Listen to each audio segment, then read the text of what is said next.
Então a ordem é justamente o seguinte, eu coloquei de uma forma que eles sejam complementares. O primeiro assunto que você vai aprender será o verb to be. Depois do verb to be, vamos colocar aqui as prepositions, mais especificamente as prepositions in, on e at. Essas são as preposições que nós queremos aprender. Terceiro, do e does, ok? Para que a gente consiga fazer perguntas e também fazer negativas, frases negativas na ausência do verbo to be. Número 4 vai ser double weight questions, para que a gente consiga fazer perguntas e outra coisa, são assuntos complementares, como eu já falei. Então, esse double weight questions, ele depende diretamente do nosso verbo to be e também do nosso do e does. Por isso que é complementar. Então, o verbo to be, ele vai ser complementado pelas prepositions, por do e does, double weight questions e assim sucessivamente. Inclusive, aqui no canal também tem um vídeo falando sobre quais seriam as habilidades que você tem que aprender primeiro. São sugestões aí que você tem que levar em consideração ao desenvolver o seu inglês. Depois desse vídeo, já vai assistir esse vídeo aqui, que é sucesso. Vamos ao número 5. Então, Simple Past, para a gente conseguir falar sobre eventos no passado e também negar e perguntar coisas no passado, porque no Simple Past nós temos a presença do did.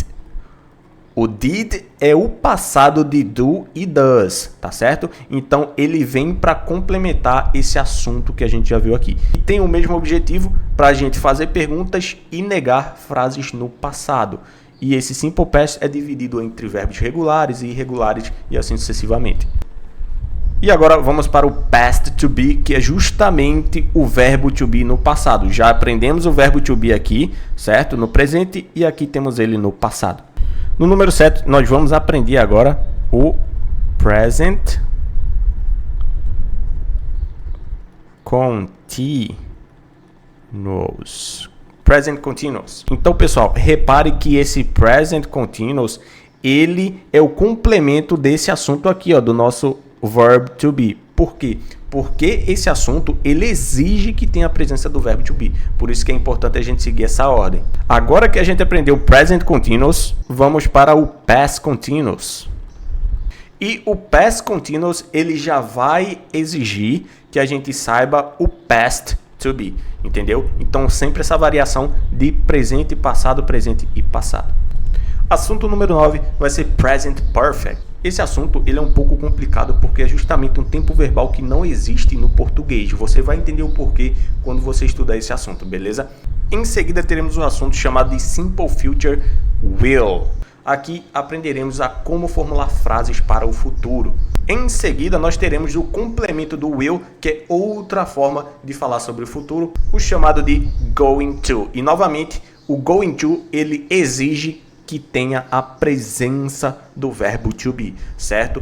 Assunto número 12, ele é mais um assunto focado em relação a vocabulários. Seriam os assuntos relacionados a números, hobbies e favoritos. Ou seja, como falar os números em inglês, certo? Você vê a estruturação das frases, tudo mais. Falar sobre os seus hobbies, aquilo que você gosta ou não de fazer, e falar sobre suas coisas favoritas. E quando eu falo sobre coisas favoritas, é justamente aquela questão de vocabulário onde você não só diz sua coisa favorita, mas também consegue descrevê-la. Em seguida, nós teremos aqui, ó, como utilizar o there is and there are.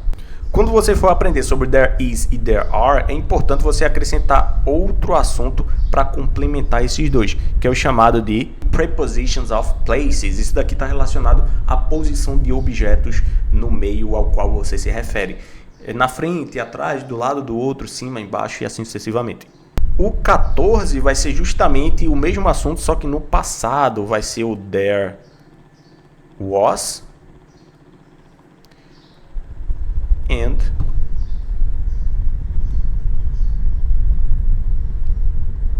there were, ok? Então, a gente já aprendeu aqui presente e passado desse mesmo assunto. Número 15. Vamos acrescentar aqui, ó, o verb conjugation, certo? Conjugação verbal que está relacionada a do e does também. Então, eu te dei aqui 15 assuntos gramaticais em relação à língua inglesa e em uma ordem onde esses assuntos se complementam. Então, se você seguir essa ordem, você vai ver que o inglês vai ficar muito mais fácil. Lembre-se sempre de juntar todos esses assuntos gramaticais com também estudos de vocabulários. Enquanto você estuda a gramática, é importante acrescentar nos seus estudos a questão de adquirir mais vocabulários para que você tenha uma maior apropriação das palavras que estão presentes na língua inglesa. Beleza? Então, por hoje é só, pessoal. Tchau para vocês, forte abraço e até a próxima aula.